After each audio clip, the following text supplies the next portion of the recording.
The radio crackled with static as Captain Raina Ghost Voss pressed her back against the jagged rock face, her breath forming clouds in the thin mountain air. 3 days. 3 days since the extraction team had left her behind on this god-forsaken peak in the Hindu Kush, and now she could hear the distant thrum of rotor blades cutting through the silence. But something was wrong. The rhythm was off, the pitch too aggressive for a standard rescue bird. Through her scope she watched the black silhouette emerge from the valley below, a stolen Taliban Mi-17 HIP helicopter, its Soviet-era frame unmistakable against the dawn sky. The aircraft banked sharply, its nose dipping as it searched the mountainside with predatory precision. Raina's heart hammered against her ribs. They weren't looking for her. They were hunting. The mission had gone sideways from the start. Intelligence suggested a high-value target was meeting with local commanders in a compound nestled between two peaks. Simple extraction, they'd said. Get in, grab the asset, get out.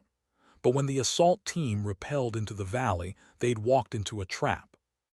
Raina had watched from her overwatch position as her teammates fought their way to the landing zone, leaving her to cover their retreat with nothing but her Barrett M82 and enough ammunition to hold off an army.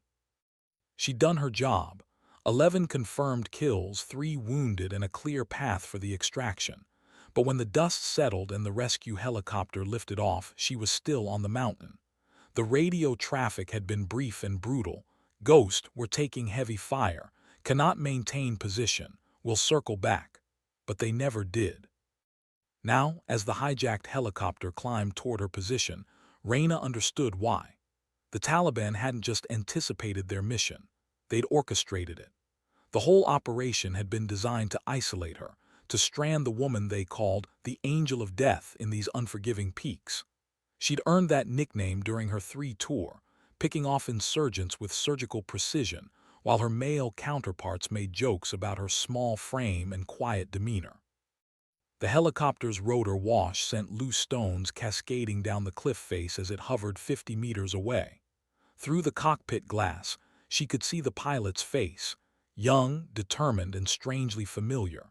Something about his features tugged at her memory, but there was no time for recognition. The aircraft's side door slid open, revealing armed fighters preparing to repel. Raina checked her rifle's chamber and settled into her firing position. The morning sun cast long shadows across the valley below, and in that golden light, she made a decision that would echo through military history. She wouldn't wait for rescue. She would take what she needed. The hijacked helicopter hung in the air like a metallic wasp, its occupants unaware that death was already calculating their descent. Captain Raina Voss had always been underestimated, overlooked, and abandoned. But today, she would remind them all why ghosts were feared in the darkness. The mountain had witnessed many battles, but none quite like this. As the first insurgent began his rappel, Raina's finger found the trigger. The real war was about to begin, and she intended to win it on her terms. The helicopter's engines roared louder, drowning out everything except the steady rhythm of her heartbeat and the whisper of wind through the peaks. This was her mountain now. The shot rang out across the valley, sharp and final as a judge's gavel. The repelling fighter spun in his harness, his weapon tumbling into the abyss below. Raina worked the bolt with practiced efficiency, the empty casing spinning through the thin air as she acquired her next target. The pilot jerked the aircraft away from the cliff face, but he was too late. Another shot. Another kill. Inside the helicopter, voices screamed in Dari and Pashto, a chaos of orders and panic that Raina could almost taste through the scope. She'd learned to read the body language of fear during her years in these mountains, and what she saw now was beautiful in its simplicity. The hunters had become the hunted. The Mi-17 banked hard to the left, its rotors slicing through the morning air with desperate efficiency. But Raina had anticipated this move. She'd spent 72 hours studying the wind patterns, the thermals, the way sound bounced off the rock faces. Every detail had been cataloged, every angle measured. The helicopter pilot thought he was escaping, but he was actually following a path she designed. Her third shot punctured the aircraft's fuel tank. A thin stream of aviation fuel began to mist from the wound, catching the sunlight like liquid diamonds.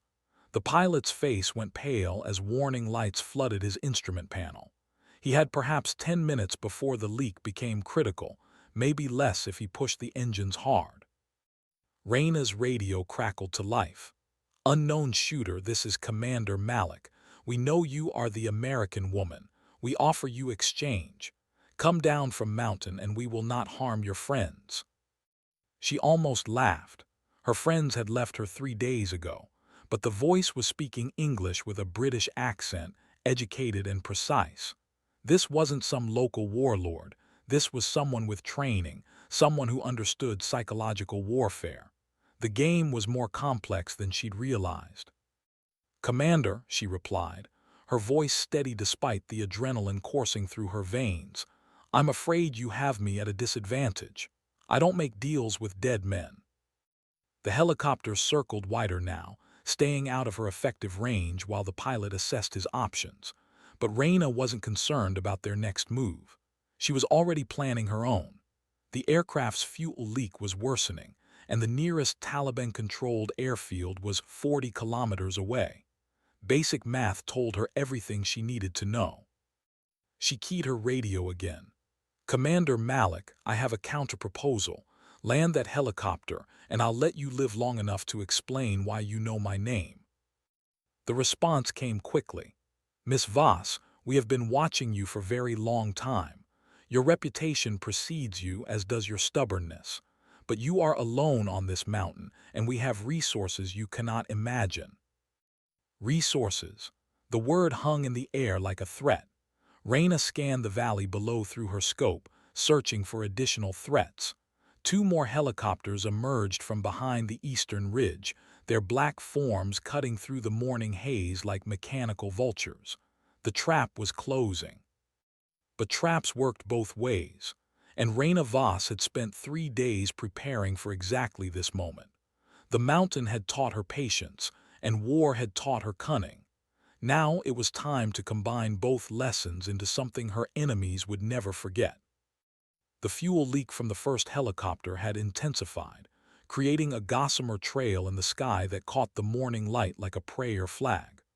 Raina watched the pilot's increasingly frantic radio chatter, his hands dancing across the instrument panel as he fought to maintain altitude. The mathematics of aviation were unforgiving. Gravity always won in the end. She shifted her attention to the 2 approaching aircraft. Both were Mi-8 hips, older models with visible patches on their fuselages.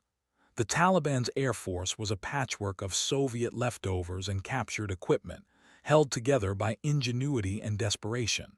But desperate men were often the most dangerous. The lead helicopter peeled off to the north, attempting to flank her position while the damaged aircraft continued to circle. Classic pincer movement. Raina had studied these tactics at the War College, but experiencing them from this perspective was entirely different. The theoretical had become visceral, academic knowledge transformed into survival. Her radio crackled again. "Miss Voss, this is Captain Zahir. I am pilot of the helicopter you shot. My fuel is low and I have wounded man on board. I request permission to land and tend to my soldier." The voice was younger than Commander Malik's, tinged with genuine concern.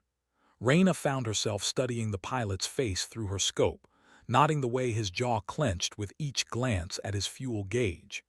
He was perhaps 25, with the kind of earnest features that belonged in a university lecture hall rather than a war zone. "Captain Zahir," she replied, "you're in no position to make requests, but I'll give you the same offer I gave your commander. Land that bird and we'll talk." The helicopter shuddered as a crosswind caught its damaged frame. Zahir's hands gripped the controls with white-knuckled intensity, his co-pilot pointing frantically at the fuel gauge. They were running out of time and options. The flanking aircraft had reached the northern ridge and was now descending toward her position. Raina could see the muzzle flashes from its door gunners, their bullets striking rock faces 50 meters below her nest. They were ranging shots, testing her position while staying out of effective counterfire range. She made her decision. One fluid motion brought her rifle to bear on the flanking helicopter's tail rotor. The shot was extreme, nearly 800 meters in mountain air, with crosswinds that could push a bullet several feet off target. But Reyna had made impossible shots before, and the mountain had taught her to read the wind like a book. The bullet struck the tail rotor assembly with a sound like a church bell being struck by lightning. The Mi-8 immediately began to spin, its pilot fighting desperately to maintain control as the aircraft corkscrewed toward the valley floor. She watched with professional detachment as the helicopter auto-rotated into a controlled crash landing, its rotors disintegrating against the rocky ground in a shower of sparks and twisted metal. 2 down, 1 to go. The damaged helicopter's fuel gauge was now deep in the red zone. Captain Zahir's voice came through the radio again, but this time it was different. No longer the formal request of a military officer. This was the plea of a man facing death. "American woman, my friend is bleeding badly. I must land this helicopter or he will die. I know you are a skilled warrior, but can you also show mercy?" The words carried weight beyond their simple meaning, spoken in the ancient tradition of warriors acknowledging each other's honor even in the midst of battle. Reyna studied the man's face through her scope. The earnestness was genuine, but there was something else, a flicker of recognition in his eyes when he looked toward her position. He knew exactly where she was, had known from the beginning. This entire engagement had been orchestrated with surgical precision. "Who are you really, Captain?" she asked, her voice cutting through the radio static like a blade through silk. The pause that followed lasted an eternity. When Zahir finally responded, his words carried the weight of revelation. "My name is Zahir Ahmed. I was student at Cambridge before the war. I studied your tactics, Miss Voss. I wrote my thesis on precision marksmanship in asymmetric warfare. You were case study number 1. The mountain went silent except for the labored breathing of the dying helicopter. Reyna felt the world shift beneath her feet, as if the very ground was reassessing its relationship with gravity. She was facing an enemy who had studied her methods, learned her patterns, and now sought to use that knowledge against her. But knowledge was a double-edged sword. If he had studied her tactics, then he would know that she never, ever backed down from a fight. The question was whether he had learned enough to predict her next move. The helicopter's engines began to sputter. Zahir's options were narrowing to a single choice: land or crash. Through her scope, Reyna could see the wounded man in the back of the aircraft, his face pale and blood seeping through makeshift bandages. The humanitarian calculation was simple: a man was dying, and she had the power to save him. But the tactical calculation was more complex. Allowing the helicopter to land would bring armed enemies within striking distance of her position. Her ammunition was limited, her escape routes compromised. Every decision carried the weight of consequences that rippled far beyond this mountain. "Land in the clearing below the southern ridge," she finally said. "No sudden movements, no weapons visible. You tend to your wounded and then we talk." The helicopter began its descent, its damaged form struggling against the mountain winds. Reyna watched every second of the approach, her crosshairs tracking the aircraft's movement like a predator following prey. Trust was a luxury she couldn't afford, but sometimes survival demanded calculated risks. As the Mi-17 touched down in a cloud of dust and rotor wash, Reyna allowed herself a moment of reflection. 3 days ago, she had been part of a team, supported by the most advanced military in the world. Now she was alone on a mountain, negotiating with enemies who had studied her like a textbook. The isolation was complete, but somehow she felt more alive than she had in months. The helicopter's rotors spun down to silence. In that quiet moment, Reyna understood that everything had changed. This wasn't just about survival anymore. It was about proving that all the years of being underestimated, overlooked, and abandoned had forged something unbreakable. The mountain had become her ally, and she intended to use every advantage it offered. Captain Zahir emerged from the aircraft with his hands visible, his movements careful and deliberate. Even at this distance, Raina could see the intelligence in his eyes, the way he catalogued every detail of the terrain. He was dangerous precisely because he was thinking several moves ahead. But so was she, and she had home field advantage. The wounded man was carried from the helicopter on an improvised stretcher, his labored breathing visible in the thin mountain air. Raina tracked the movement through her scope, noting the positions of the other fighters, their weapons, their body language. Everything was intelligence, every detail potentially life-saving. Zahir looked directly at her position and raised his hand in a gesture that was part salute, part challenge. "Miss Voss, as promised, I am here to talk. But first, may I ask you something? Why did you choose this mountain? Of all the places in Afghanistan, why here?" The question caught her off guard. She had expected tactical discussions, negotiations, threats. But this was something else entirely, a philosophical inquiry that suggested depth she hadn't anticipated. "It chose me," she replied, surprising herself with the honesty. "I was left here and it became home." Zahir nodded as if this answer contained profound meaning. In our culture, we say that mountains do not move to people. People must move to mountains. But sometimes, very rarely, a mountain will claim a person, will make them part of its spirit. The words hung in the air like incense, heavy with implication. Raina had felt the mountain's presence during her 3-day vigil, had sensed its ancient patience and unyielding strength. She'd thought it was simple survival instinct, but perhaps it was something more. "What do you want, Captain?" she asked, cutting through the mysticism with military directness. "To understand why the Americans abandoned you here, to know if you will accept our offer of sanctuary." His voice carried genuine curiosity, as if her answer might change the course of history. The offer was unexpected. Sanctuary implied protection, refuge, a chance to escape the cycle of violence that had consumed her adult life. But it also implied surrender, and Raina Voss had never surrendered to anything or anyone. "I'm listening," she said, though every instinct screamed against it. Zahir gestured to his wounded companion. "This man is not Taliban. He is journalist, photographer who documents the war. He was with us when we received intelligence about your mission. He insisted on coming to photograph the famous American sniper." The pieces began to fall into place. The sophisticated intelligence, the careful planning, the resources. This wasn't a Taliban operation. It was something else entirely, something that transcended the simple categories of friend and enemy. "Who do you really work for?" Raina asked, her voice sharp with realization. Zahir smiled, and for the first time she saw genuine warmth in his expression. "I work for the truth, Miss Voss.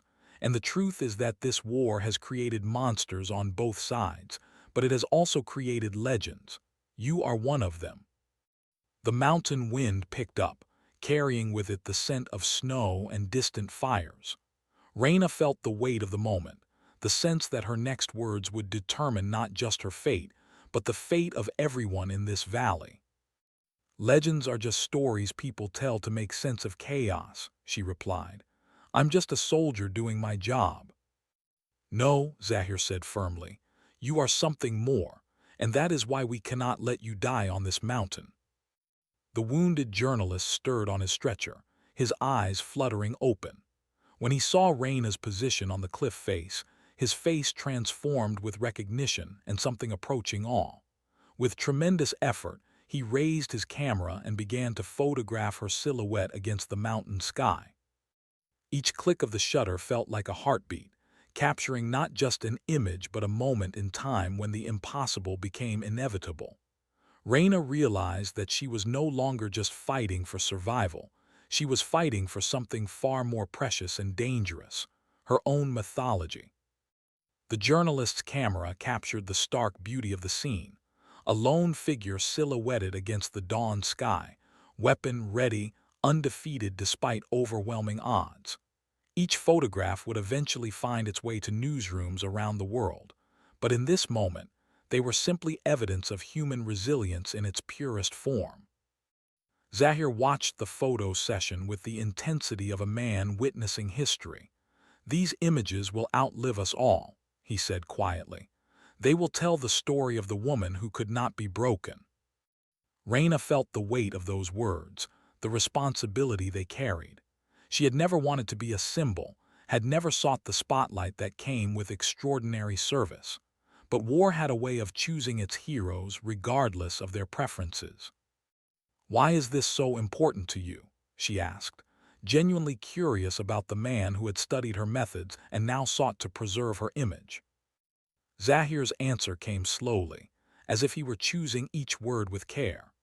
"Because in 20 years, when the politicians have forgotten why we fought, and the generals have moved on to other wars, these photographs will remind the world that there was once a woman who stood alone against the darkness and refused to yield." The wounded journalist managed a weak smile and spoke for the first time, his voice barely above a whisper.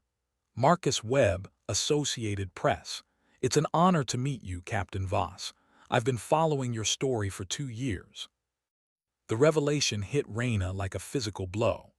Marcus Webb was a legendary war correspondent, winner of 3 Pulitzer Prizes, a man whose byline carried more weight than most generals' orders. If he was here, documenting this moment, then the implications stretched far beyond a simple rescue operation. "The world thinks you're dead," Webb continued, his words punctuated by labored breathing. "Your command reported you killed in action 3 days ago. There's already talk of a posthumous Medal of Honor." The mountain seemed to shift beneath Raina's feet. Dead. Officially, legally, militarily dead.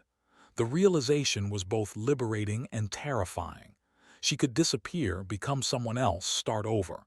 Or she could reclaim her identity and demand answers about why she'd been abandoned. "Show me," she said, her voice barely carrying across the distance. Webb reached into his jacket and withdrew a folded newspaper.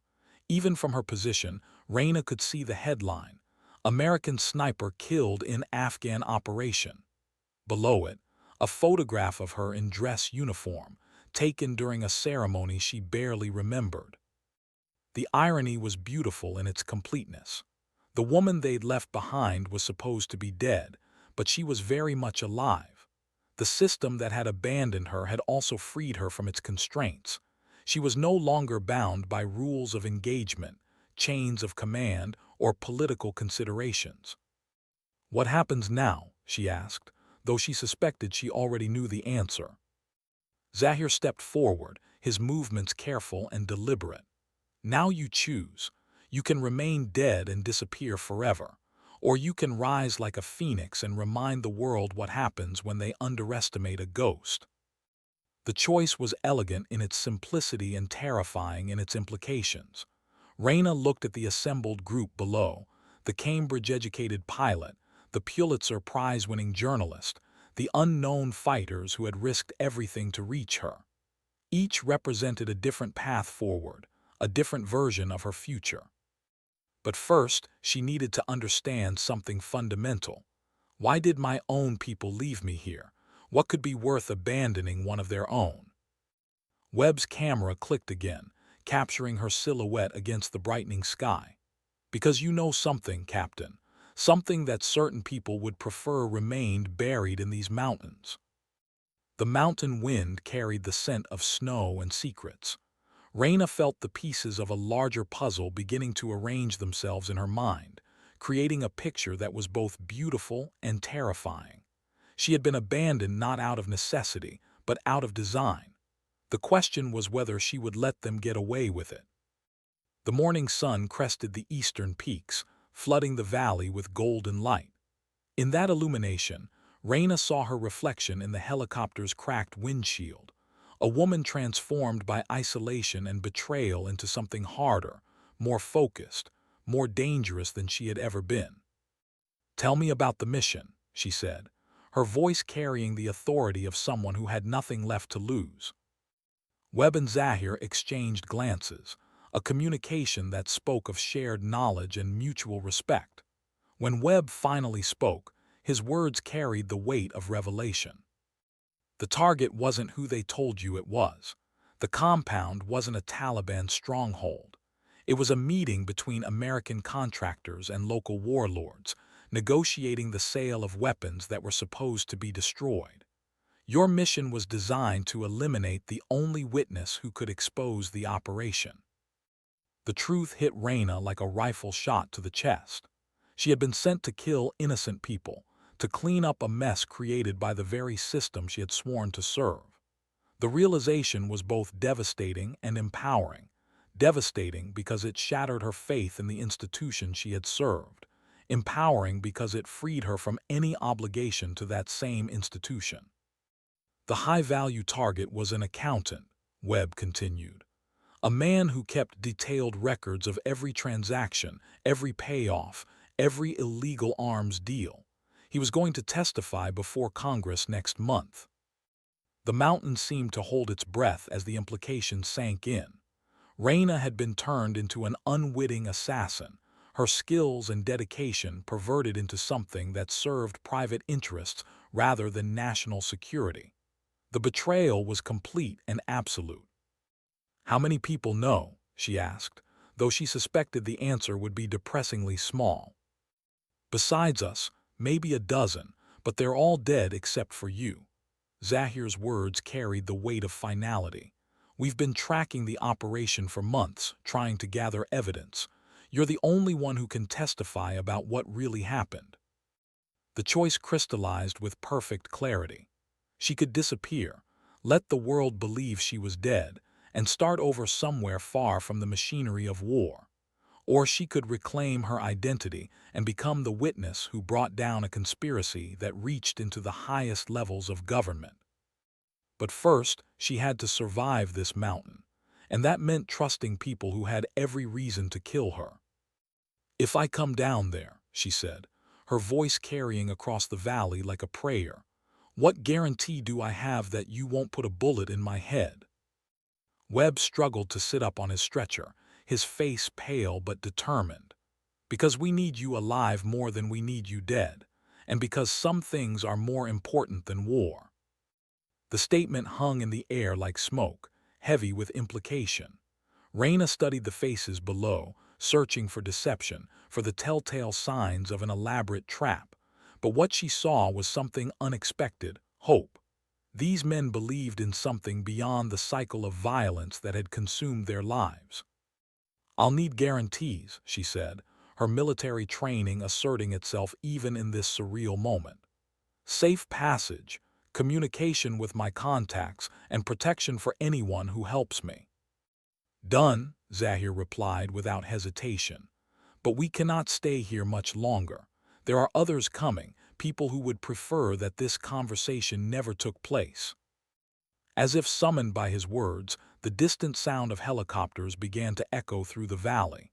Multiple aircraft, flying in formation, their engines creating a symphony of mechanical death. The conspiracy had resources, and they were being deployed with lethal efficiency. Reyna made her decision. In one fluid motion, she began her descent from the cliff face, her rifle slung across her back, her hands finding purchase on the rock as she rappelled toward the valley floor. Each step took her further from the safety of her nest and closer to an uncertain alliance with former enemies. The approaching helicopters grew louder, their shadows beginning to darken the valley floor. Whatever happened next, it would be decided in the next few minutes. The mountain had sheltered her for 3 days, but now it was time to leave its protection and face whatever consequences awaited. As her boots touched the ground, Reyna looked into Zahir's eyes and saw something she hadn't expected: respect. Not the grudging acknowledgement of a skilled opponent, but genuine admiration for someone who had transcended the boundaries of nationalism and ideology. "Welcome to the resistance," he said, extending his hand. The handshake lasted only a moment, but it sealed a pact that would echo through the corridors of power for years to come. Captain Reyna Voss was no longer just a soldier.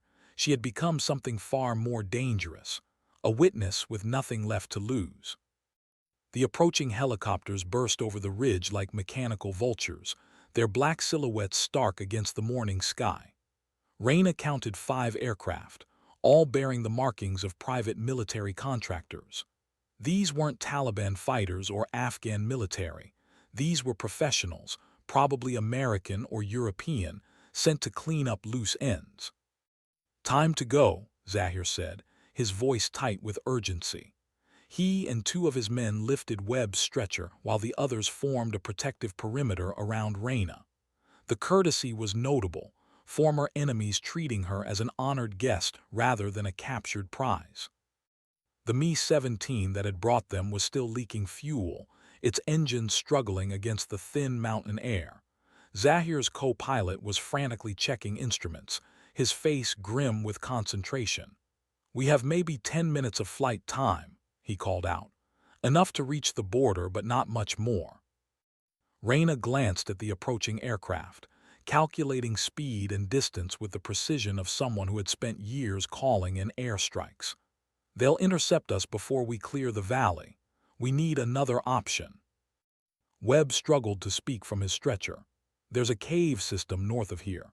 Pakistani ISI safe house. We can disappear until extraction arrives."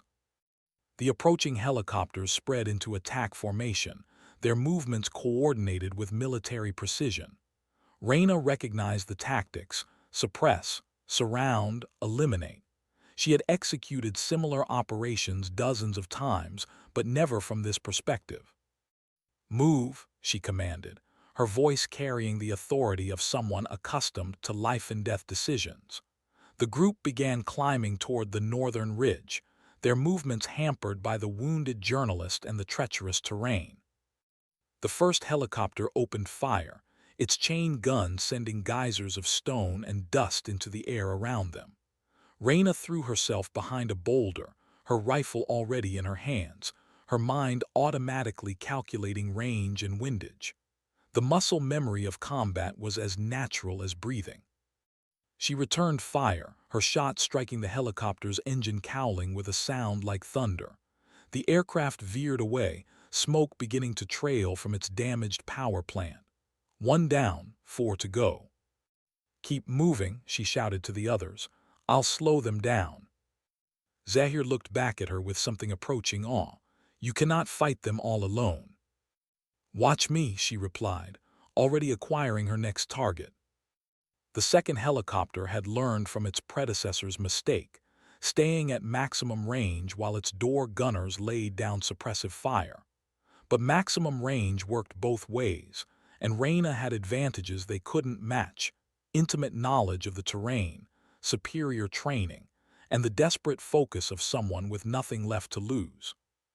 Her second shot punched through the aircraft's windshield, spiderwebbing the glass and sending the pilot into evasive maneuvers.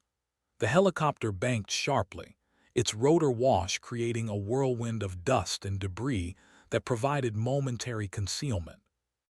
Webb was photographing everything, his camera clicking despite the chaos around him. Each image captured not just the action, but the transformation of a woman who had been written off as dead. The photographs would eventually win another Pulitzer, but in this moment, they were simply evidence of human will in its purest form. The cave entrance was 50 meters ahead, a dark slash in the rock face that promised sanctuary, but the remaining helicopters had repositioned themselves, blocking the direct approach. Raina studied the tactical situation with the dispassionate analysis of a chess master. "There's another way," she said, pointing to a narrow ledge that ran along the cliff face. "It's exposed, but they can't get a clear shot from that angle." Zahir followed her gaze and nodded grimly. "It's suicide." "No," Raina replied, checking her rifle's ammunition. "Suicide is staying here. That's calculated risk." The distinction was important. Suicide implied hopelessness, while calculated risk suggested a plan, and Raina Voss always had a plan. She began moving along the ledge, her back pressed against the rock wall, her feet finding purchase on stone worn smooth by centuries of weather. Behind her, the others followed in single file, their movements careful and deliberate. The helicopters circled like predators, their pilots searching for the perfect shot. The ledge narrowed to less than a foot wide, forcing them to move sideways with their faces pressed against the rock. Below, the valley floor dropped away into a chasm that seemed to plunge into the Earth's core. One slip would mean certain death, but the alternative was equally final. Webb's camera continued to click, capturing images that would later be described as iconic and defining. But in this moment, they were simply the sound of witness, the mechanical heartbeat of someone determined to tell this story to the world. The cave entrance was directly ahead, its darkness promising safety and concealment.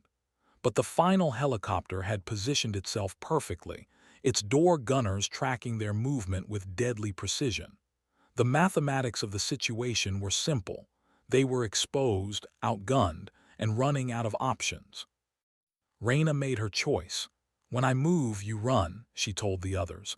"Don't stop, don't look back, just get to the cave." Before anyone could object, she stepped off the ledge. The fall was controlled, planned, perfect. Raina dropped 20 feet to a lower outcropping, her boots finding purchase on stone that looked too narrow to support a bird. The helicopter's gunners tracked her movement, their weapons swinging toward her new position. But she was already moving, her rifle rising with fluid precision. The shot was impossible, firing upward while balanced on a ledge barely 6 inches wide, with crosswinds that could push a bullet several feet off target. But impossible was just another word for challenging. The bullet struck the helicopter's main rotor assembly, sending fragments of metal spinning through the air like deadly confetti. The aircraft began to vibrate, its pilot fighting to maintain control as the damaged rotor created increasingly violent oscillations. Above her, the others had reached the cave entrance. Zahir turned back, his face a mask of concern and admiration. "Ghost," he called out, using her call sign for the first time. "Come home." The word hit her like a physical blow. Home. For 3 days, this mountain had been her only refuge, but now she understood that home wasn't a place. It was the people who valued your life enough to risk their own. She began climbing toward the cave, her movements fluid despite the impossible angle. The damaged helicopter was auto-rotating toward the valley floor, its crew preparing for a hard landing. The remaining aircraft maintained their distance, their pilots unwilling to risk the same fate. As she reached the cave entrance, Raina looked back at the valley one last time. The mountain had protected her, taught her, transformed her. But now it was time to leave its shelter and face whatever consequences awaited in the world beyond. The cave entrance swallowed them in darkness, but it felt like stepping into the light. For the first time in 3 days, Raina was no longer alone. The mountain had given her what she needed most, not just survival, but the chance to find people who understood the price of honor. Behind them, the helicopters continued their search, their pilots unaware that their quarry had vanished into the mountain's embrace. The hunt would continue, but the rules had changed. Captain Raina Voss was no longer just a target. She had become something far more dangerous, a woman with allies and a story to tell. The cave system extended deep into the mountain's heart, its passages carved by centuries of water and wind. Zahir led them through the darkness with the confidence of someone who had traveled these paths before, his flashlight creating dancing shadows on the ancient walls. "This place is older than memory," he said, his voice echoing off the stone. "Local legend says it was carved by jinn, but geologists believe it was formed by an underground river that dried up thousands of years ago." Raina followed closely, her rifle ready despite the apparent safety of their refuge. Trust was still a luxury she couldn't afford, even with people who had risked everything to save her. The habits of survival ran deeper than temporary alliances. Webb's condition was deteriorating, his breathing becoming more labored with each step. The combination of altitude, stress, and his wounds was taking its toll. But his camera never stopped clicking, capturing the surreal journey through the mountain's secret passages. There, Zahir pointed to a chamber ahead where electric lights cast a warm glow. The safe house. The room was larger than Raina had expected, equipped with modern communication gear, medical supplies, and enough provisions for an extended stay. Maps covered one wall, showing the complex network of caves and passages that honeycombed the entire mountain range. Pakistani ISI, she asked, nodding the sophisticated equipment. Among others, Zahir replied diplomatically. In this part of the world, intelligence services cooperate when it serves their interests. Your story serves many interests. Two medics immediately began working on Webb, their movements efficient and professional. Raina watched them save the man who had risked his life to document her story, and felt something she hadn't experienced in months: gratitude. Why, she asked Zahir, why risk everything for someone you'd never met? His answer came slowly, as if he were translating thoughts from one language to another. Because legends are not born from comfort and safety. They are forged in moments like this, when ordinary people choose to do extraordinary things. The communication equipment crackled to life, receiving encrypted messages from around the world. Raina watched the operators decode the traffic, noting the professional efficiency of the operation. This wasn't amateur hour. Someone with serious resources was backing this operation. We have confirmation, one of the operators announced. The search has been called off. Official report states that Captain Voss's body was recovered and returned to the United States for burial. The words hung in the air like incense. Raina felt the strange sensation of hearing about her own death, of being erased from existence by bureaucratic decree. But with that erasure came a terrible freedom, the freedom to act without constraint, to pursue truth without regard for chain of command or political considerations. "Show me," she said, her voice barely above a whisper. The operator handed her a decoded message. The text was clinical, official, final. Subject TERMINATED. Body RECOVERED. Case closed. Recommend immediate posthumous decoration to maintain unit morale. Each word was a small betrayal, a bureaucratic nail in the coffin of her official existence. But they had made a critical error. They had declared her dead while she was very much alive. The mistake would prove costly. Webb stirred on his medical cot, his face pale but alert. "The funeral is tomorrow," he said weakly. "Arlington National Cemetery, full military honors. Your parents will be there." The thought of her parents standing over an empty coffin was almost unbearable. They would grieve for a daughter who was alive, would carry that pain for the rest of their lives unless she found a way to expose the truth. The personal stakes had just become as important as the political ones. "Can you get a message to them?" she asked. Zahir nodded toward the communication equipment. "We can reach anyone, anywhere. But once we break your cover, there's no going back. The people who did this to you will know you're alive."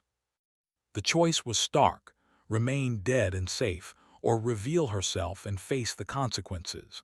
But the decision had already been made the moment she learned about the fake funeral. Some things were more important than personal safety. "Draft a message," she said, her voice carrying the authority of someone who had found her purpose. "Not to my parents, that would put them in danger. To someone who can act on the information." Webb managed a weak smile. "I know just the person. Senator Patricia Hawthorne, chair of the Senate Armed Services Committee. She's been investigating defense contractor corruption for 2 years." The name was familiar.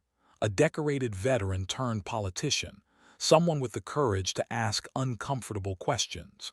If anyone could handle the explosive revelations about the mission, it would be her. As the message was being crafted, Raina studied the cave's communication setup.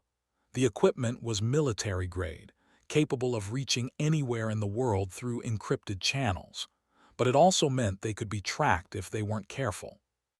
How long do we have? She asked. Until the funeral ends, Zahir replied. Once your empty coffin is buried, they'll consider the matter closed. But if they discover you're alive before then, they'll mobilize every asset they have. The timeline was tight. Less than 18 hours to get word to Senator Hawthorne and arrange protective custody. But it was doable, assuming everything went according to plan. In Raina's experience, nothing ever went according to plan. The message was transmitted in burst mode, compressed into seconds of radio traffic that would be nearly impossible to intercept. But nearly impossible wasn't the same as impossible, and the stakes were too high for anything less than perfection. Now we wait, Webb said, his voice growing stronger as the medics worked their magic, and hope that someone in Washington still believes in justice. The irony wasn't lost on Raina. She was hiding in a cave in Afghanistan, trusting her life to former enemies, while the people who had sworn to protect her were actively trying to bury her. The moral landscape of the war had become so inverted that right and wrong had switched sides. But clarity was emerging from the chaos. Her mission was no longer about serving her country, it was about serving the truth, and the truth demanded that she survive long enough to tell it. The cave's generators hummed quietly, providing power for the life support systems that kept them hidden from the outside world. Raina settled into a corner, her rifle within easy reach, her mind already planning the next phase of the operation. She was no longer Captain Raina Voss of the United States Army. She was something new, something harder, something that couldn't be killed by bureaucratic decree or buried in an empty coffin. She was a ghost in the truest sense, dead to the world, but very much alive to the cause of justice. The mountain had given her what she needed most, not just survival, but transformation. Now it was time to see what she could accomplish with her new identity. The reply came faster than expected, crackling through the encrypted channels with the urgency of someone who understood the stakes. Senator Hawthorne's response was brief but definitive. Understood. ASSETS moving. Maintain position until extraction. Raina felt a surge of relief mixed with apprehension. Help was coming, but it would also bring attention from the same people who had tried to bury her. The next few hours would determine whether she lived to tell her story or join the ranks of the permanently disappeared. She's mobilizing a Senate investigation committee, Webb explained, his color returning as the medics worked. Full subpoena power, media protection, the works, but they'll need 48 hours to get everything in place. 48 hours. In the world of special operations, that was an eternity. But it was also achievable, assuming they could stay hidden and avoid the hunter-killer teams that were undoubtedly being assembled. Zahir was studying the tactical displays, his expression grim. Satellite imagery shows increased activity around the mountain. They're bringing in more helicopters, ground teams, electronic surveillance. This cave is well hidden, but it's not invisible. The hunt was intensifying, but so was their support network. Messages were flowing through the communication center from contacts around the world, journalists, intelligence officers, military personnel who had grown tired of the corruption and secrecy that had infected the war effort.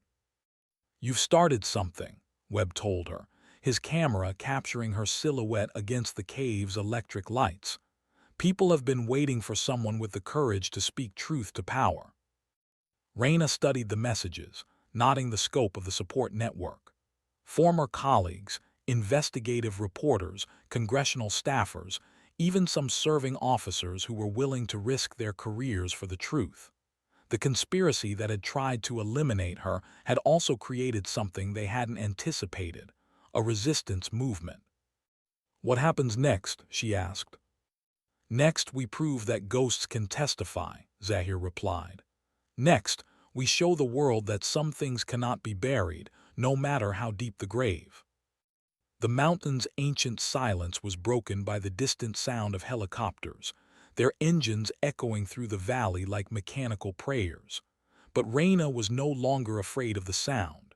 She had found her purpose, her allies, and her voice. The woman who had been left behind on the mountain was gone, replaced by someone stronger, more focused, more dangerous. Captain Reyna Ghost, Voss was about to become the most important witness in congressional history. And she was ready to testify.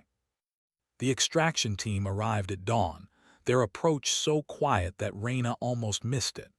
Professional soldiers moving with the fluid grace of people who had spent years perfecting the art of invisible warfare. But these weren't American special forces. The equipment was wrong, the tactics unfamiliar. German KSK, Zahir explained, nodding her confusion. Senator Hawthorne has friends in NATO. Sometimes it's better to use foreign assets for domestic problems. The team leader was a woman about Reyna's age, her movements efficient and purposeful.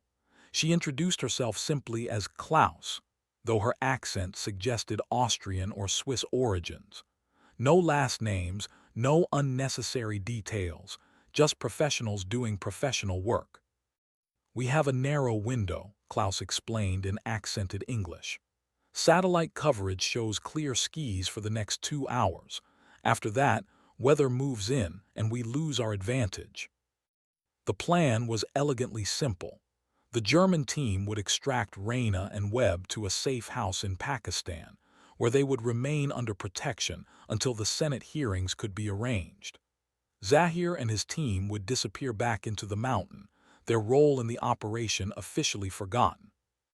But Reyna had learned not to trust simple plans. "What about the people hunting us?" Klaus smiled grimly. "They are about to become very busy elsewhere. Sometimes the best diversion is giving your enemies what they think they want." As if on cue, explosions echoed through the valley, carefully placed charges that would suggest a cave-in, complete with enough debris to make recovery operations appear futile. To outside observers, it would look like the mountain had finally claimed its secrets. "Theatrical," Webb observed, his camera capturing the smoke rising from the false collapse, but effective. The extraction itself was a masterpiece of choreography. Fast rope descent from a helicopter that appeared and disappeared like a mirage, movement through terrain that seemed impossible to navigate, and coordination that spoke of years of training and mutual trust. As they climbed toward the landing zone, Reyna took one last look at the mountain that had sheltered her. The peaks rose into the morning sky like ancient sentinels, their snow-covered summits catching the early light. She had come here as a soldier following orders. She was leaving as something else entirely. The helicopter was a civilian aircraft, its corporate markings suggesting a mining survey operation. But the crew was military, their movements crisp and professional. Klaus strapped Reyna into a seat with the efficiency of someone who had done this countless times. "Where are we going?" Reyna asked as the aircraft lifted off. "To the future," Klaus replied. "To the place where dead soldiers come back to life and tell their stories." The flight took them north, over mountain ranges that seemed to stretch to infinity. Below, the landscape told the story of human conflict spanning millennia, ancient caravan routes, abandoned military bases, villages that had seen more wars than history could record. But Reyna's attention was focused forward, on the uncertain future that awaited her. She was no longer a soldier in anyone's army. She was a witness, a survivor, a woman who had been given a second chance to make her death mean something. The safe house was a compound in the hills outside Islamabad, its walls high and its security discreet but thorough. German intelligence had established it years earlier as a refuge for assets who needed to disappear from public view while maintaining their usefulness to ongoing operations. "You'll be safe here," Klaus assured her as they settled into the compound's main building. "But safety is not the same as security. The people who want you dead have resources, patience, and motivation." Reyna nodded, understanding the distinction. Safety was temporary, a brief respite from immediate danger. Security was permanent, the kind of protection that came from eliminating threats rather than simply avoiding them. "How long?" she asked.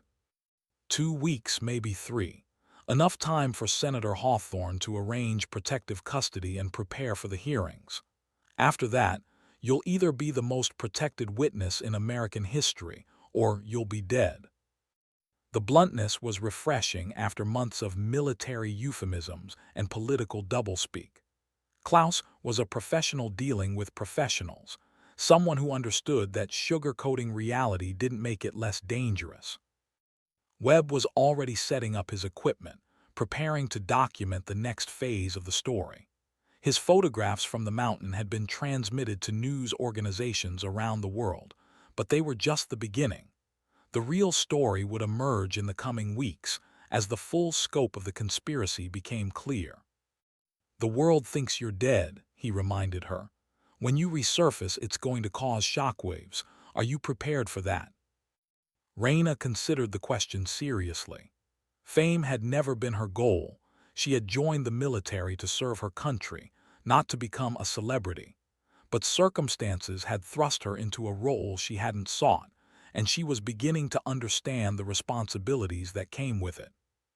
"I'm prepared to tell the truth," she said finally. "Whatever else happens, I can live with that." The words carried weight beyond their simple meaning.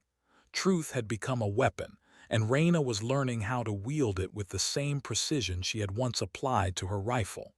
The mountain had taught her patience. Now she would learn to use it. As night fell over the compound, Raina stood on the balcony and looked toward the stars. Somewhere in those same stars, her parents were probably looking up from Arlington National Cemetery, mourning, a daughter who was alive and well and planning to change the world. The thought gave her strength. She had been left behind once, abandoned by the very people who had sworn to protect her. But she had survived, adapted, and emerged stronger. Now it was time to remind them all why ghosts were feared in the darkness. The mountain had given her what she needed most, not just survival, but purpose. And purpose was the most dangerous weapon of all. The first hint of trouble came 3 days later, when the compound security chief reported unusual activity in the surrounding hills. Surveillance teams, probably Pakistani intelligence, watching the safe house with professional interest.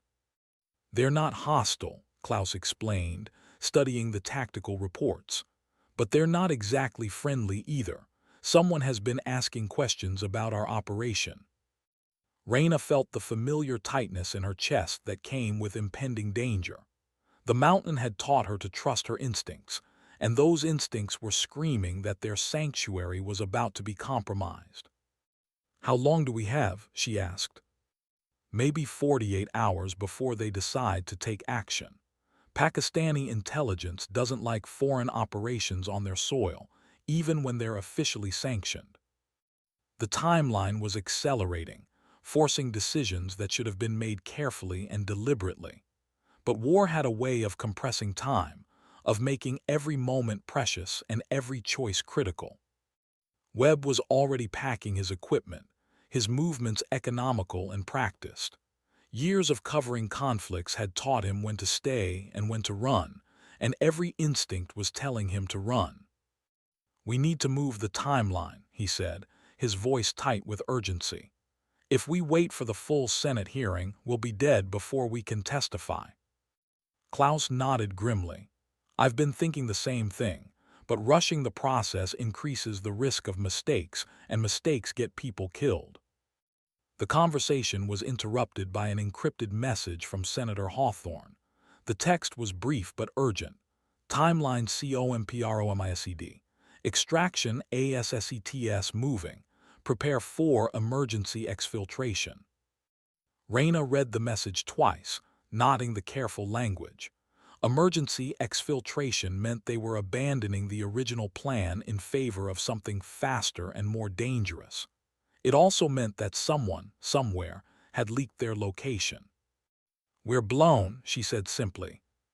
Klaus was already moving, her training taking over as she began implementing security protocols that had been rehearsed but never tested. The compound transformed from a safe house into a fortress, with fields of fire established and escape routes confirmed. "The Germans are good," Webb observed, his camera capturing the preparations. "But they're not miracle workers. If Pakistani intelligence decides to raid this place, we're going to have a fight on our hands." The thought didn't terrify Raina the way it once might have. The mountain had taught her that fighting was sometimes the only option, and that victory belonged to those who were willing to pay the highest price for it. But this wasn't just about survival anymore. It was about ensuring that her story reached the right people, that the truth emerged despite the efforts of powerful interests to bury it. That responsibility weighed heavier than any rifle she had ever carried. "What do we need to do?" she asked Klaus. "Stay alive until extraction," Klaus replied. "And if we can't stay alive, make sure the story survives even if we don't." The distinction was important. Personal survival was secondary to mission success, a calculus that every special operations soldier understood. But for Raina, the mission had become personal, not just about exposing corruption, but about honoring the sacrifice of everyone who had died for the truth. As darkness fell over the compound, the watching teams in the hills began to move. The final phase of the operation was about to begin, and Raina found herself oddly calm. She had been left behind once, abandoned by people who should have protected her. But she had survived, adapted, and emerged stronger. Now it was time to prove that ghosts could not only testify, they could also fight. The attack came at 300 hours, a coordinated assault by Pakistani special forces who moved with the precision of a Swiss watch. But Klaus had anticipated the timing, and the compound was ready. "Stay down," she shouted to Raina and Webb as automatic weapons fire erupted from multiple positions. "This is about to get very loud." The German team returned fire with disciplined bursts, their movements coordinated despite the chaos. But they were outnumbered 3-1, and the attackers had the advantage of superior knowledge of the terrain. Raina found herself in the familiar position of being under fire, but this time she was armed with more than just a rifle. She had a story to tell, and that story was worth dying for. "The hard drive," Webb shouted over the gunfire. "All the evidence is on the hard drive. If we don't make it out, make sure it reaches Senator Hawthorne." The hard drive contained everything: photographs, documents, recorded interviews, evidence of the conspiracy that had tried to eliminate her. It was worth more than all their lives combined, and everyone in the compound understood that. Klaus was coordinating the defense with calm efficiency, her voice cutting through the chaos like a blade. "Extraction helicopter is 10 minutes out. We need to hold this position until then." 10 minutes. In a firefight, that was an eternity. But it was also achievable, assuming they were willing to pay the price. And everyone in the compound had already accepted that price when they chose to help her. The Pakistani forces were professional, but they were also operating under political constraints. This was technically a law enforcement operation, which meant they couldn't simply level the compound with artillery. That gave the defenders a chance, however slim. Raina moved to a window and began returning fire, her rifle speaking with the authority of someone who had never missed when it mattered. Each shot was precise, economical, designed to conserve ammunition while maximizing effect. "Ghost," Klaus called out, using her call sign with newfound respect. "You're not just a sniper, you're an artist." The compliment was unexpected, but it carried weight. These were professionals recognizing professionalism, soldiers acknowledging the skill of someone who had transcended the ordinary limits of warfare. The extraction helicopter appeared on the horizon, its rotors beating the air with mechanical urgency. But the Pakistani forces had anticipated this move, and surface-to-air missiles began streaking toward the aircraft. "Abort," Klaus radioed to the pilot. "We're too hot for extraction." The helicopter banked away, its crew unwilling to risk their lives for a mission that had already gone sideways. Reyna watched their escape route disappear into the night sky and felt the familiar weight of abandonment. But this time was different. This time she wasn't alone. "Alternative plan," Klaus announced, her voice carrying the authority of someone who had prepared for this possibility. "We fight our way out. Pakistan border is 12 kilometers north. We can make it on foot if we move fast." The plan was desperate, but it was also doable. 12 kilometers through hostile territory, carrying a wounded journalist and enough evidence to bring down a government conspiracy. It was the kind of mission that military planners would dismiss as impossible. But Reyna had learned something important on the mountain. Impossible was just another word for challenging. "Let's go," she said, shouldering her rifle. "Time to show them what ghosts can do." The breakout was a masterpiece of controlled violence, each movement coordinated to maximize their chances of survival. Klaus led the way, her team providing covering fire while Reyna and Webb moved toward the compound's rear exit. The Pakistani forces were expecting a prolonged siege, not a sudden assault. The surprise gave them precious seconds to clear the compound and disappear into the night. But seconds were all they had, and the pursuit would be relentless. As they climbed into the hills, Reyna looked back at the burning compound. It had been a sanctuary, however briefly, and now it was being consumed by the same forces that had tried to destroy her. But the story survived, and that was what mattered. The mountain had taught her that survival was about more than just staying alive.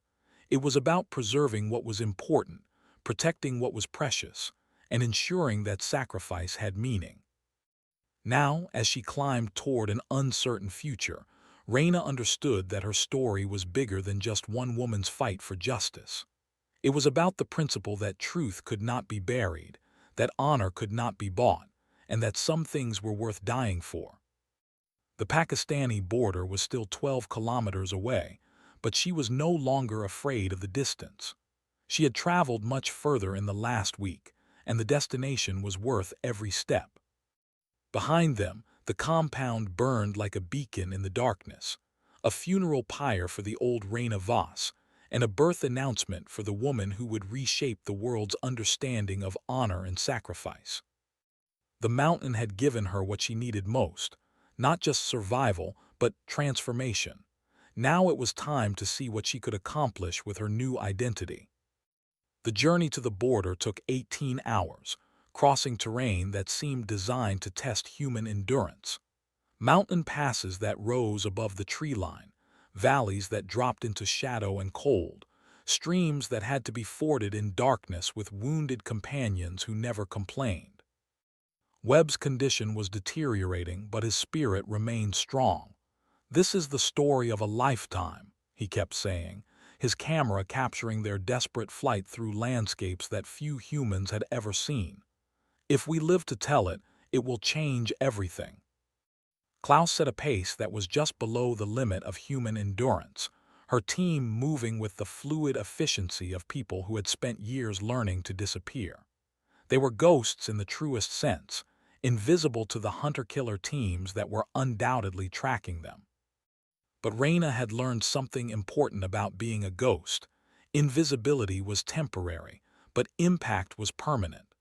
The story they carried would outlive them all, would echo through congressional hearings and newsrooms for years to come. "Contact," Klaus whispered, her voice carrying the tension of imminent danger. "2 clicks ahead. Looks like a Pakistani patrol." The patrol was routine, probably unaware of the drama playing out in the mountains around them. But routine patrols could become deadly encounters if handled incorrectly, and everyone in the group understood the stakes. "We go around," Reyna suggested, but Klaus shook her head. "No time. They'll report our movement and the hunt will intensify. We need to neutralize them quietly." The decision was made with the cold calculation of people who had transcended normal moral boundaries. The patrol was probably composed of decent soldiers doing their jobs, but they had become obstacles to a mission that was bigger than any individual life. Klaus moved like smoke, her team following with the precision of a choreographed dance. The patrol was eliminated in seconds, their bodies arranged to suggest an accident rather than enemy action. It was professional, efficient, and completely ruthless. "Welcome to the world of black operations," Webb observed, his camera capturing the aftermath, where the line between hero and villain is measured in milliseconds. The observation was uncomfortable in its accuracy. Reyna had spent her military career following rules of engagement, operating within legal and moral frameworks that provided clear guidance about right and wrong. But the mountain had taught her that survival sometimes required choices that existed outside those frameworks. The border was visible now, a line on the map that represented safety and the possibility of justice. But it was also a reminder that they were leaving Afghanistan forever, abandoning the country that had shaped them all in different ways. "Any regrets?" Klaus asked as they prepared for the final push. Reyna considered the question seriously. The past week had cost her everything: her identity, her career, her sense of certainty about right and wrong. But it had also given her something unprecedented: the chance to make her death mean something. "None," she said finally. "This is what I was meant to do." The words carried weight beyond their simple meaning. Meant implied destiny, purpose, a sense that all the years of training and sacrifice had led to this moment. The mountain had revealed her true calling, and she was finally ready to embrace it. The crossing itself was anticlimactic, a simple walk across an imaginary line that separated two countries, two jurisdictions, two different versions of reality. But the symbolism was profound.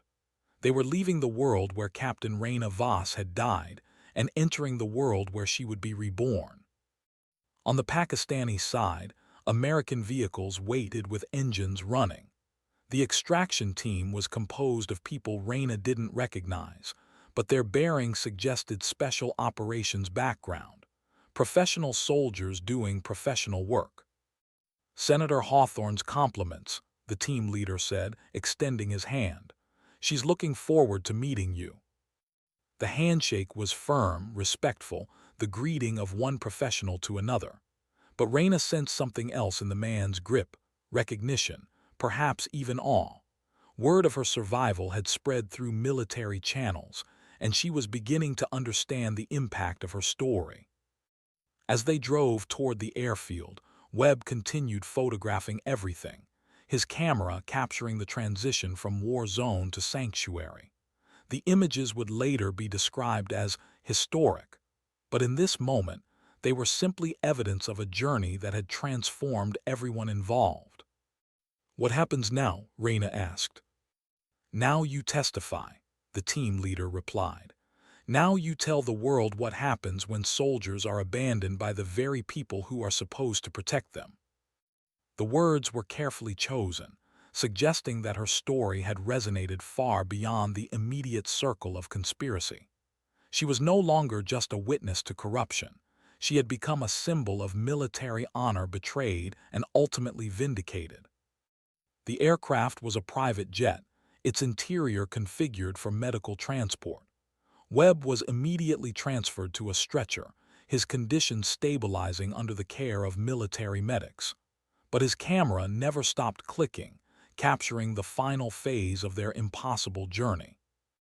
As the plane lifted off, Reyna looked down at the mountains that had sheltered her, taught her, and ultimately freed her. They rose into the sky like ancient monuments, their peaks catching the last light of day.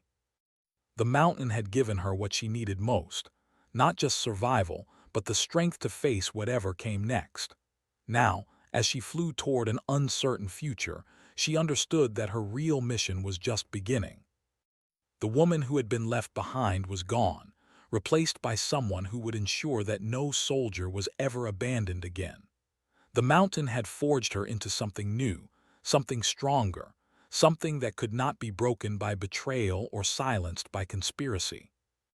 Captain Reyna Voss was going home. But she was returning as more than just a soldier. She was returning as a force of nature, a woman who had learned to harness the power of truth and wield it with devastating precision. The world was about to discover what happened when you left a ghost behind. And ghosts, as everyone knew, had a way of coming back to haunt the living. The flight to Washington took 14 hours, crossing time zones and continents with the steady rhythm of turbofan engines. Raina spent most of the journey staring out the window, watching the world pass beneath her like a map of possibilities. Webb slept fitfully, his breathing monitored by medical equipment that beeped with mechanical precision. But even in sleep, his hands moved as if operating his camera, capturing images that existed only in memory and dream. Klaus had accompanied them on the flight, her presence a reminder that international cooperation sometimes transcended national boundaries. The German operative had risked her career and possibly her life to help extract a foreign soldier, and Raina was beginning to understand the larger implications of that sacrifice. "Why?" she asked as they crossed over European airspace. "Why would you risk everything for someone you'd never met?" Klaus considered the question carefully, her answer revealing depths that military training rarely acknowledged. Because some principles are bigger than nationality. Because abandoning soldiers is wrong regardless of which flag they serve. The words carried weight that extended beyond their immediate meaning. Klaus represented a generation of military professionals who had grown tired of political games and bureaucratic corruption, who believed that honor was more important than career advancement. "The story has already begun to leak," she continued, showing Raina a tablet displaying news headlines from around the world. "American sniper reportedly alive. Congressional investigation planned. Defense contractors under scrutiny." The headlines were just the beginning. Webb's photographs from the mountain had been published in newspapers and magazines worldwide, creating a sensation that was impossible to ignore. The image of a lone figure silhouetted against the dawn sky had become iconic, a symbol of military honor in its purest form. But Raina understood that symbols were dangerous things. They could inspire, but they could also create expectations that were impossible to meet. The world was waiting for her to be a hero, but she still felt like a soldier who had simply done her job. "What do they expect from me?" she asked. "The truth," Klaus replied simply. "Nothing more, nothing less. But the truth has power, and power makes people uncomfortable." The observation was prophetic. As the plane descended toward Andrews Air Force Base, Raina could see the media encampment that had formed around the airfield. Helicopters circled like mechanical vultures, their cameras trained on the runway where she would first set foot on American soil. The reception committee was impressive. Senator Hawthorne, senior military officials, Justice Department representatives, and enough security to protect a head of state. But Raina's attention was focused on two figures standing slightly apart from the official group. Her parents, older than she remembered, their faces marked by grief and worry, but unmistakably alive and waiting. The sight of them hit her like a physical blow, reminding her that her death had affected more than just official records. The plane touched down with barely a bump, its pilots demonstrating the skill that came from years of flying important people to important places. But as the engines wound down and the cabin pressure equalized, Raina felt the weight of what was about to happen. She was about to step into a world that believed she was dead, to tell a story that would shake the foundations of military and political power. The mountain had prepared her for this moment, but preparation was different from execution. "Ready?" Klaus asked, her hand on the door release. Raina checked her uniform one final time, nodding the insignia that marked her as a captain in the United States Army. The rank felt strange after everything that had happened, but it was also a reminder of the oaths she had taken and the principles she had sworn to uphold. "Ready," she said, though the word felt inadequate to describe the magnitude of what was about to happen. The door opened, and America rushed in like a tide. Sound, light, the scent of jet fuel and possibility. Raina stepped onto the tarmac and felt the ground of her homeland beneath her feet for the first time in months. The crowd was silent for a moment, as if everyone was processing the reality of a ghost made flesh. Then the questions began, shouted from reporters who had waited hours for this moment. Captain Voss, how does it feel to be back from the dead? What happened on the mountain? Who tried to kill you? The questions washed over her like artillery fire, each one carrying the weight of expectation and the promise of consequences. But Raina had learned to move through chaos, to find calm in the center of the storm. Senator Hawthorne approached with the bearing of someone accustomed to command. She was smaller than Raina had expected, but her presence filled the space around her like a force field. This was a woman who had spent decades fighting battles in the most treacherous terrain of all, the United States Congress. Captain Voss, she said, her voice carrying easily over the crowd noise. Welcome home, we have a lot to discuss. The handshake was firm, professional, the greeting of one warrior to another. But Raina sensed something else in the senator's grip, recognition of the price that had been paid for this moment, and respect for the woman who had been willing to pay it. Ma'am, Raina replied, her voice steady despite the emotion that threatened to overwhelm her. I have a story to tell. I know, Senator Hawthorne said, and the world is ready to listen. The words were carefully chosen, suggesting that her testimony would reach far beyond the confines of a congressional hearing room. This was about more than just exposing corruption. It was about restoring faith in the principles that made military service meaningful. But first, there was a more immediate priority. Raina's parents had remained on the periphery of the official reception, waiting for the moment when duty would give way to family. That moment had arrived. She walked toward them slowly, each step carrying her further from the world of official protocols and closer to the simple truth of human love. They met in the middle of the tarmac, three people who had been separated by death and reunited by miracle. The embrace was wordless, perfect, complete. No explanations were needed, no apologies required. They were together again, and that was enough. We knew, her mother whispered, her voice thick with tears. We knew you were too stubborn to die. The words were typical of the woman who had raised her, combining pride with gentle mockery in a way that made everything seem possible. Raina felt the last of her isolation dissolve, replaced by the warmth of unconditional love. But the moment was interrupted by the urgent need for security. The crowd was growing larger, and the potential for chaos was increasing exponentially. Senator Hawthorne gestured toward a waiting convoy, her expression suggesting that the real work was about to begin. We need to move, she said. The hearing is scheduled for tomorrow morning, and we have a lot of preparation to do. Raina nodded, understanding that the personal reunion would have to wait. She was no longer just a daughter returning home. She was a witness whose testimony would reshape the American military's relationship with truth and honor. As the convoy departed Andrews Air Force Base, Raina looked back at the media encampment one final time. The mountain had taught her that some battles were worth fighting regardless of the cost, and tomorrow she would begin the most important battle of her life. The woman who had been left behind was gone, replaced by someone who would ensure that the truth was never buried again. The mountain had forged her into a weapon of justice, and she was finally ready to use it. The safe house was a nondescript building in suburban Virginia, its importance hidden behind architectural anonymity.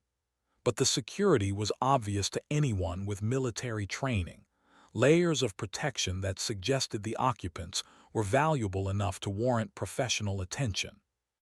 Raina's debriefing began immediately, conducted by a team of investigators who had spent weeks preparing for this moment. Each question was carefully calibrated, designed to extract maximum information while building the foundation for congressional testimony. Tell us about the mission briefing,